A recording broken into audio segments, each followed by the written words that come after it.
ये जरा रोके प्लीज। अभी आप ये पेंटागन वाला एक सीरियस डॉक्यूमेंट आपने सुना होगा कि गवर्नमेंट ऑफ अमेरिका ने कहा कि हमारे पेंटागन पे भी अटैक हुआ। नॉर्थ टावर और साउथ टावर का सच तो आपने जान लिया, पेंटागन का सच जान लीजिए। पेंटागन की बिल्डिंग है, इस बिल्डिंग का ये एक गेट थोड़ा साफ नहीं दिख रहा है, ये गेट है, ये पूरी बिल्डिंग है।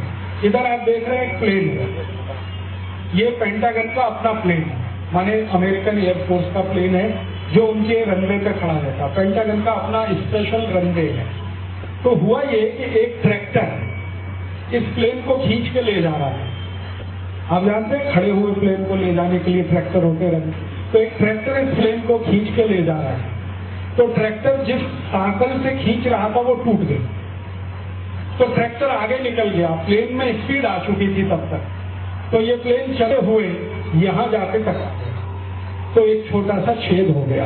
तो गवर्नमेंट ऑफ अमेरिका ने कहा हमारे ऊपर हमला हुआ और हमारा डिफेंस मिनिस्ट्री का ऑफिस तोड़ दिया। कुछ हमला नहीं है, ये प्लेन जाके वहां टक्कर लग के रुक गया और एक छोटा सा छेद हुआ। सारी दुनिया में इन्होंने कह दिया कि हमारे ऊपर हमला हुआ, ये पेंटागन अटैक की ये असलियत है, इसको देखिए। ये वहां जाके देखिए टकरा गया, तो अंदर चला गया वो दूसरा प्लेन। और ये प्लेन जो है ना उड़ रहा है, ये वही प्लेन है जिसके बारे में वो कहते हैं कि ये टक्कर लगी थी north tower.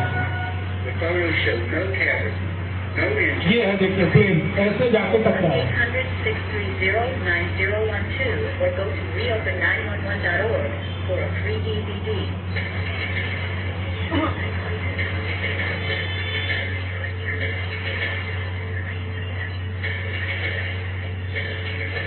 New Pearl Harbor, ये मैंने लिखा। ये देखिए डायरेक्ट टेलीकास्ट है, इसको ध्यान से सुनिए।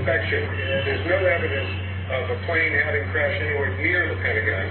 The only site is the actual site of the building that's crashed in, and as I said, the only pieces left that you can see are small enough that you can pick up in your hand. There are no large tail sections, wing sections, fuselage, nothing like that anywhere around, which would indicate that the entire plane crashed into the side of the Pentagon. कोई plane crash नहीं है, ये American CNN ने breaking news में कहा है कि यहाँ कोई प्लेन क्रैश नहीं है, और यहाँ एक भी ऐसा एविडेंस नहीं है जिससे हम कह सकते हैं कि प्लेन क्रैश हुआ है। लेकिन अमेरिका ने सारी दुनिया में ऐसा हुआ मचाया कि बहुत बड़ा उन्होंने वहां पर प्लेन टारगेट ये कर दिया। अभी इसमें आगे एक इंटरेस्टिंग इंटरव्यू है जिसकी अंग्रेजी, ये है वो पायलट ऑफिसर जिसका मैं बार बात कर रहा था कि उसने वो प्लेन उड़ाया। ये है वो चिट्ठी, जरा इसको रोकिए। अमेरिका ने जो कमीशन बनाया जिसने इंक्वायरी किया, उस कमीशन का ये चिट्ठी है जो उन्होंने लिखा जॉर्ज बुश को, और इसमें उन्होंने ये पहली बार कहा कि 3000 लोग जो मरे हैं उनमें से एक भी अमेरिकन नहीं है। ये 9/11 की रिपोर्ट है, टोटल रिपोर्ट में उन्होंने जितने नाम दिए हैं एक भी ओरिजिनल अमेरिकन नहीं। अब जरा देखिए अमेरिकन पार्लियामेंट का सीन है, ये जरा पार्लियामेंट को देखिए, रोकिए जरा इसको प्लीज।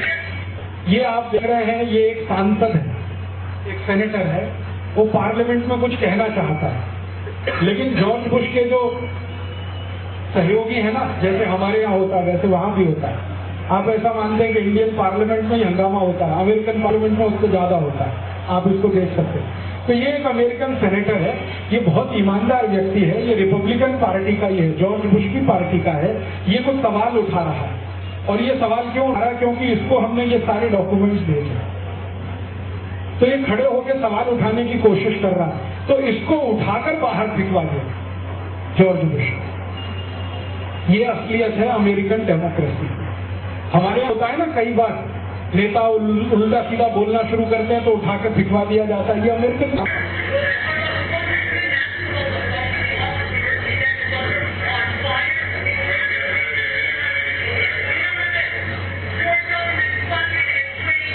उसको पकड़ के ले जाए।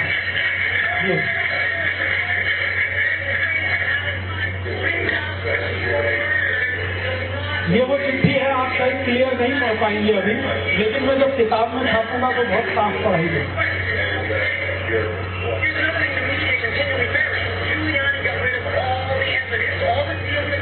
ये देखिए क्या कह रहा है।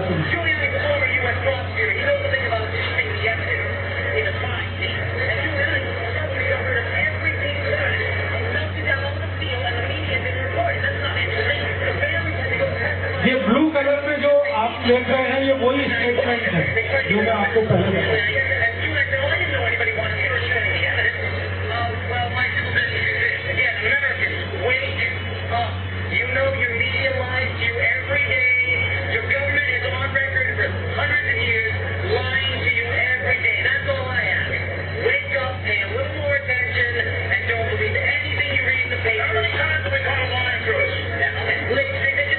ये पत्रकार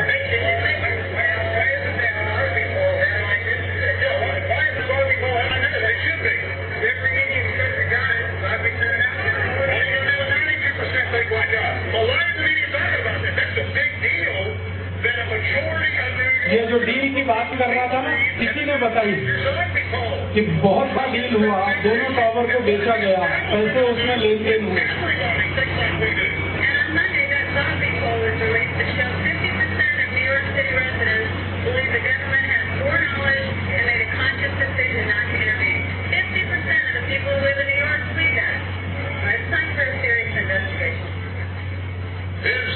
अभी ये CNN पर एक सर्वे हुआ अभी थोड़े दिन पहले, और अमेरिका के लोगों को पूछा गया कि कितने लोग अमेरिका में मानते हैं कि जॉर्ज बुश झूठा है, तो 90% से ज्यादा लोगों ने कहा yes, he is a cheater and lawyer.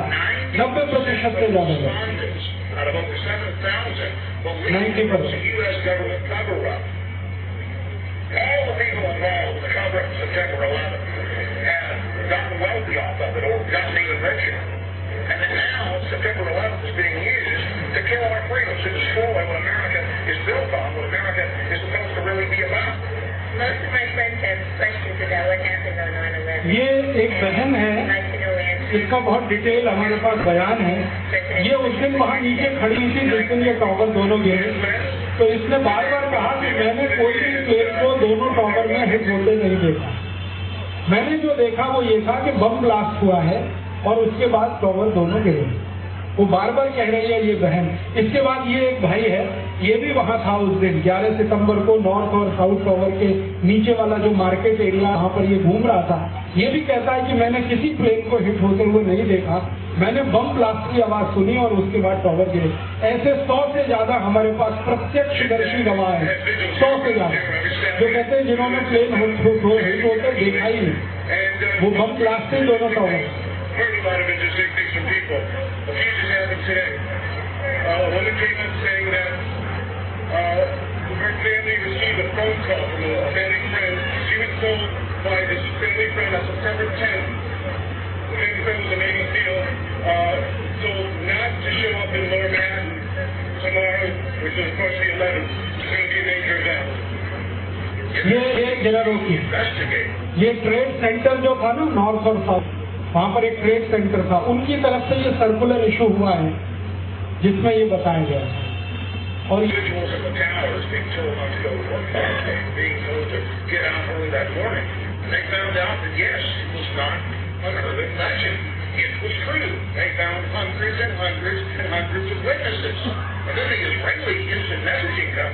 सौ से ज्यादा विटनेस है जो सामने से आकर बोले हैं कि उन्होंने कोई प्लेन हिटते हुए नहीं देखा। हाँ, ये है, ये ऑडिगो एक एजेंसी है वहाँ की, वो अमेरिकन सरकार के लिए काम करने वाली एजेंसी है। उनकी तरफ से जो काम करने वाले वर्कर्स हैं उनको पोस्ट ने ये एक और अपनी तरफ से चिट्ठी जारी की थी, ओपन लेटर, उसमें एडिटर कॉलम में, और उसमें अमेरिकन को अपील की गई थी कि 11 सितंबर को वर्ल्ड ट्रेड सेंटर के नजदीक ना जाए। इसमें लिखा गया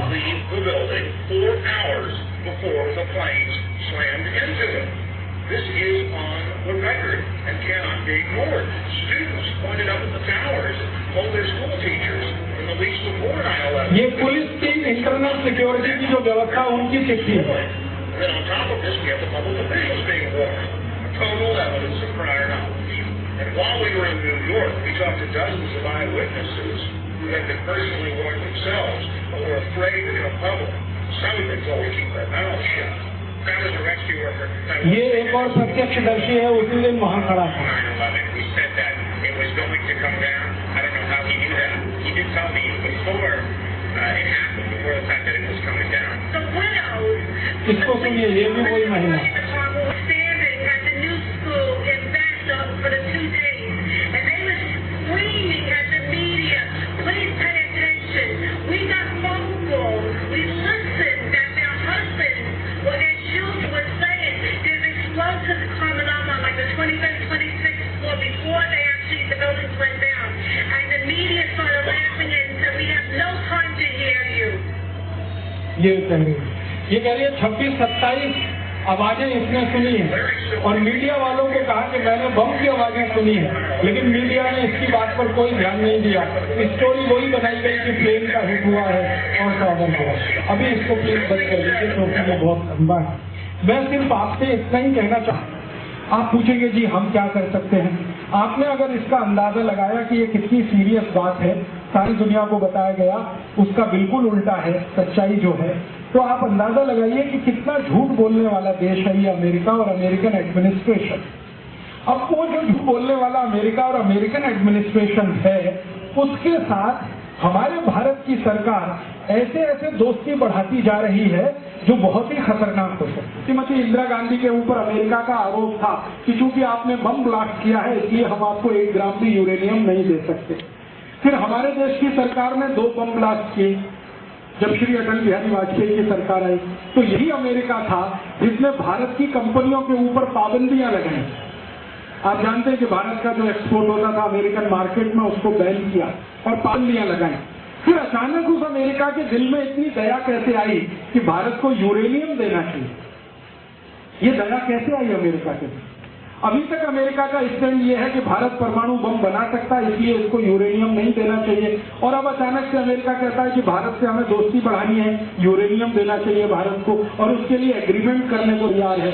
बात कुछ और है, और वो बात इतनी गहरी है। हमारे भारत देश में वैज्ञानिक पिछले कई वर्षों से ये खोजने में लगे हुए हैं कि यूरेनियम के अतिरिक्त और कौन सा हमारे पास रेडियो एक्टिव ईंधन है जिससे हम बम बना सके या बिजली भी बना सके। तो इसके लिए वैज्ञानिक काम कर रहे हैं, और आप जानते हैं कि हमारा जो एटॉमिक एनर्जी कमीशन है उसमें 6000 वैज्ञानिक रात दिन इसी काम पर लगे पिछले 40 साल से। उन वैज्ञानिकों की टीम को पता चला कि भारत में ये जो तमिलनाडु है, केरल का एरिया है, समुद्री एरिया, वहां पर बहुत बड़ी मात्रा में एक ऐसा रेडियो एक्टिव ईंधन है जिससे भारत में अगले 150 साल तक बिजली बनाई जा सकती है, अगले 150 साल। और वो रेडियो एक्टिव ईंधन को अगर हम उपयोग करना शुरू कर दें तो हमें किसी भी देश के सामने कटोरा लेके जाने की जरूरत नहीं है। हमारे भारत के राष्ट्रपति, पूर्व राष्ट्रपति जिनका नाम है डॉक्टर APJ अब्दुल कलाम, वो इस फिलॉसफी के हैं कि अमेरिका से यूरेनियम की भीख मांगने से अच्छा है भारत में जो उपलब्ध है उससे बिजली बनाना। तो हमारे पास कुछ ऐसे रेडियो एक्टिव ईंधन है, कम से कम 5-6 ईंधनों का पता चल गया है। एक ईंधन तो इतना ज्यादा है कि डॉक्टर अब्दुल कलाम ने एक बार मुझे पर्सनली कहा था दिल्ली में जब मैं उनसे मिलने गया कि 150 साल तक 4 लाख मेगावाट बिजली हर घंटे हम बना सके, इतना हमारे पास रेडियो एक्टिव ईंधन है। तो मैंने कहा कि फिर आप इस बात को खुलकर कहते क्यों नहीं? तो उन्होंने कहा कि मैं जब रिटायर हो जाऊंगा तब कहूंगा, क्योंकि सरकार में हूं तब तक मैं वही कह सकता हूं जो प्रधानमंत्री मुझसे कहलवाता है। रिटायर होने के बाद कहूंगा, और उन्होंने रिटायर होने के बाद पहला स्टेटमेंट दिया, इंडियन एक्सप्रेस को इंटरव्यू दिया, शेखर गुप्ता को 2.5 घंटे का इंटरव्यू दिया, जिनमें उन्होंने कहा कि हमें अमेरिका से 1 ग्राम भी यूरेनियम लेने की जरूरत नहीं है, हम अगर ऊर्जा बनाएंगे तो हमारे पास पर्याप्त ईंधन है 150 साल तक, इतना ईंधन है। अब अमेरिका की नजर हमारे उस ईंधन पे लगी, और अमेरिका चाहता है कि भारत की सरकार अपना रेडियो एक्टिव ईंधन अमेरिका को दे, और बदले में अमेरिका थोड़ा बहुत ईंधन हमको दे। ये है खेल। अब इस खेल को पूरा करने के लिए जहां पर ये रेडियो एक्टिव ईंधन छुपा हुआ है वो जगह कौन सी है? वो बहुत महत्व की बात है जाने। वो जगह है वही जिसको आप कहते हैं श्री राम सेतु। आपने नाम सुना श्री राम सेतु, जिस पर बहुत बवंडर मचा है। श्री राम सेतु भारत और श्रीलंका के बीच में 17.5 लाख साल पहले श्री राम जी का बनाया हुआ वो पुल है जिस पर वो लंका गए थे और विजय कर वापस लौटे थे। 1480 के साल में एक भयंकर सुनामी आया था, उसमें ये श्री राम सेतु समुद्र के नीचे चला गया। उसके पहले तक अंग्रेजी रिकॉर्ड्स मेरे पास हैं कि भारत और श्रीलंका के बीच का जो व्यापार होता था वो श्री राम सेतु के ऊपर से होता था। श्री राम सेतु 35 मील लंबा है और 3.5 मील चौड़ा है। 35 मील लंबा है, 3.5 मील चौड़ा है। 3.5 मील चौड़ा है, इसका माने 8-10 बैलगाड़ियां आराम से इधर से उधर जा सकती है। तो भारत से कपड़ा लेके बैलगाड़ियां उधर जाती थी, उधर से काली मिर्च लेकर, पान के पत्ते लेकर बैलगाड़ियां इधर आती थी। तो व्यापार भारत और श्रीलंका का 3000 साल ये श्रीराम सेतु के ऊपर से हुआ। ये इंग्लिश रिकॉर्ड्स है, अंग्रेजी पार्लियामेंट के रिकॉर्ड्स है। अब वैज्ञानिकों ने जो पता लगाया है कि ये जो श्रीराम सेतु जहां पर है समुद्र की तलहटी में, वहीं पर सबसे ज्यादा रेडियो एक्टिव ईंधन है। तो वो रेडियो एक्टिव ईंधन चाहिए किसको? अमेरिका। तो अमेरिका को वो रेडियो एक्टिव ईंधन चाहिए, तो ये तभी संभव है जब वो श्रीराम सेतु को तोड़ा जाए। वो सेतु टूटे तो रेडियो एक्टिव ईंधन वहां से निकले और वो सरकार अमेरिका को बेचने को तैयार है। और ये मनमोहन सिंह को मैं आपके यहाँ 10 साल पहले कहकर गया था, ये अमेरिकन एजेंट है जो हिंदुस्तान की सरकार में बैठा हुआ है। पत्रकार चाहें तो इसको छापे कल फ्रंट पेज पे कि राजीव दीक्षित कहता है कि मनमोहन सिंह अमेरिकन एजेंट है।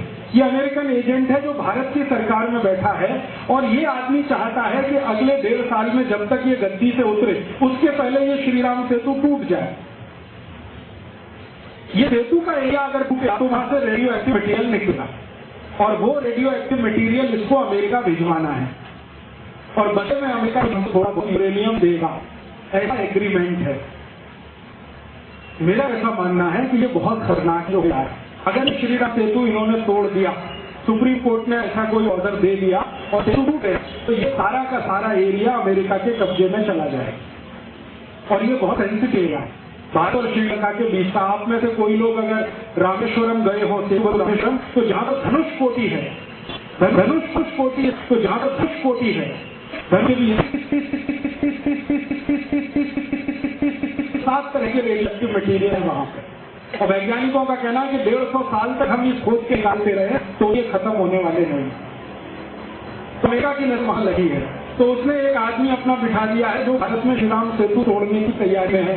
और उस मनमोहन सिंह को एक सहयोगी मिल गया है करुणानिधि नाम का, जो तमिलनाडु का मुख्यमंत्री है। वो कहता है कब राम ने बनाया था, कौन राम हुए, कौन से इंजीनियरिंग कॉलेज में पढ़ते थे, कहाँ उन्होंने इंजीनियरिंग की ट्रेनिंग ली जो ऐसा पुल बना सके। ये बकवास वो करुणानिधि करता रहा और आप सबने अखबार में उसकी बकवास सुनी भी होगी, मीडिया में पढ़ी भी होगी। तो खेल ये चल रहा है कि करुणानिधि जैसे लोग, मनमोहन सिंह जैसे लोग भारत का 17.5 लाख वर्ष पुराना श्री राम का बनाया हुआ पुल तोड़कर वहां से निकाले हुए रेडियो एक्टिव मटेरियल को अमेरिका बेचें। और इसके लिए एक कंपनी बनी है जिसमें पार्टनर है करुणानिधि और टी.आर. बालू। टी.आर. बालू आप जानते हैं शिपिंग मिनिस्टर है इस समय केंद्र सरकार का। तो टी.आर. बालू और करुणानिधि ने पैसा डालकर एक कंपनी बनाई है जो ये पुल टूटेगा तो पता ये क्या बोलने वाले हैं कि पुल टूटेगा तो कचरा निकलेगा। वो कचरा नहीं, रेडियो एक्टिव मटेरियल निकलेगा। आपको बोला जा रहा है कि कचरा निकला, तो उस कचरे को इकट्ठा करके हम कहीं कहीं भेज देंगे, तो कनाडा भेज देंगे, अमेरिका भेज देंगे, भेजेंगे नहीं बेचेंगे। और उसका डील होगा तो ये दोनों या तीनों मिलके खाएंगे, थोड़ा बहुत किसी और को मिल जाए तो मिल जाएगा। तो ये खेल चल रहा है। अब इस खेल को हम हिंदुस्तानी समझ पाए तो शायद श्रीराम सेतु को बचा ले, नहीं समझ पाए तो ये टूट जाएगा अगले 6-8 महीने के अंदर। सुप्रीम कोर्ट में केस इस समय है और सुप्रीम कोर्ट में जो केस पेंडिंग है उस केस में सुप्रीम कोर्ट को ये तय करना है कि ये सेतु राम ने बनाया है या नेचर ने बनाया, प्रकृति ने बनाया। राम जी का बनाया हुआ है तो टूट नहीं सकता, तो वो धरोहर हो जाएगा। और प्रकृति ने बनाया ऐसा कोर्ट ने सिद्ध कर दिया तो उसको तोड़ने का आधार खुल जाएगा।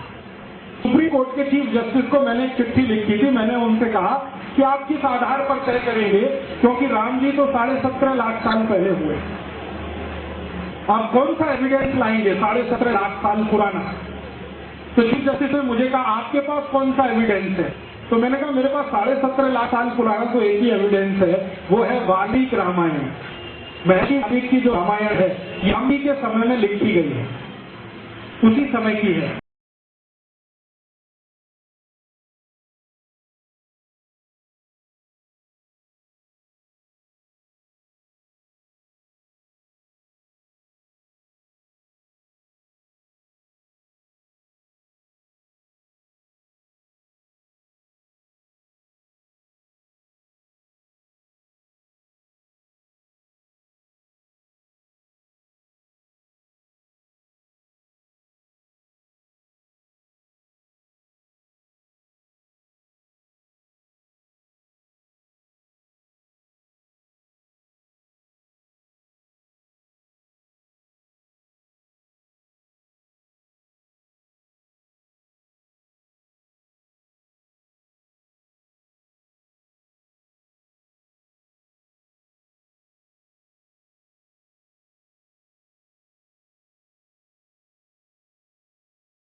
हुआ इलाका है और इस बांध को यहाँ के लोग नल सेतु कहते हैं, नल सेतु, क्योंकि नल ने बनाया, नल सेतु कहते हैं। तो अलबरूनी कब आया है? 10वीं और 11वीं शताब्दी में, अर्थात 10वीं और 11वीं शताब्दी में इस पुल को नल सेतु कहा जाता है। 14वीं शताब्दी में आकर इसको राम सेतु कहना लोगों ने शुरू किया है और उसके बाद सुनामी आई है और ये नीचे चला गया, ये ऊपर है। इसके पत्थर जिस तरह से जोड़े गए हैं, उनका मटेरियल इतना पक्का है कि पानी लगने से वो और पक्का होता जाता है। बाद में ऐसे क्वालिटी का चूना बनता है जो हजारों साल और ज्यादा पक्का चला जाता है। तो वो मटेरियल से बना हुआ सेतु अब उस तरह तोड़ने की बात कर रही है और कह रही है कि इसका कोई एविडेंस नहीं है। हालांकि अंग्रेजों के एविडेंस हैं, वो हमने दे दिए, सरकार उनको मानती नहीं, वो कहती है आर्कियोलॉजिकल एविडेंस लाओ। अब आर्कियोलॉजिकल एविडेंस बारे में मुझे हंसी